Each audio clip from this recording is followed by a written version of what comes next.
হ্যাঁ আমরা চাই হ্যাঁ এই এলাকার থেকে যাতে বহিষ্কার করে আর আইনের থেকে যাতে ব্যবস্থা নেওয়া হয়। আমরা কেস করছিলেন? হ্যাঁ আমরা কেস করছি। পুলিশ কি করছে? পুলিশ বাড়িতে আইছে, এখন অব্দি পুলিশের কোনো আমরা কিছু দেখছি না। পুলিশ এখন অব্দি আমাকে অ্যারেস্ট করছে না। তারা দিনের বেলা কোনো কাজ হয় না, তারা সব কাজ রাত্রেবেলা।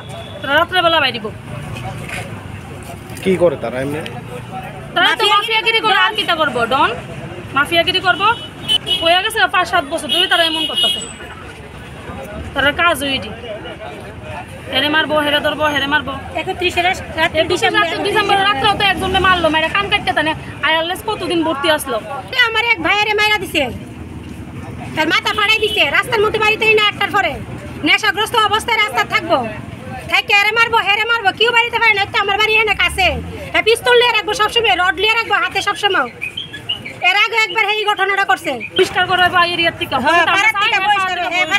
বহিষ্কার এর যন্ত্রণা আমরা থাকতে পারি না। 8টার পরে বাইরে ভালো ভালো মানুষ ধরে ধরে বাপ বাইরে রাস্তার বাইরে দেয় না, মা বোনরাও রাস্তার বাইরে দেয় না, কোনো কথা নেই।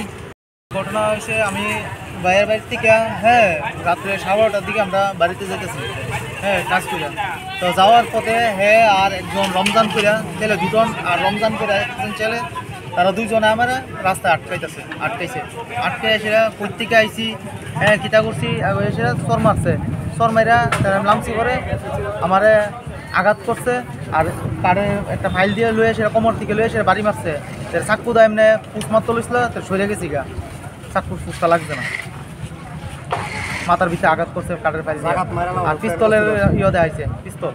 এলাকা মাফিয়াগিরি করে, মস্তানি করে। কালকে আমার ছোট ভাই এখান থেকে যাওয়ার সময় তারা শুধু ধরে পিঠে মাথাতে আঘাত করে 8টা সিল লাগাইছে। শুধু পিস্তল বের করতে, চাকু বের করতে মারিলে ওইবিলে শুধু জুটন দাস লগে রমজান আছিল, রমজান মিয়া ছিল, জুটন দাস। এর আগো এই 1 জানুয়ারির ভিতরে আমার এক ভাই আছিল, হেরে মাইরা একেবারে কান কেটে দিছে।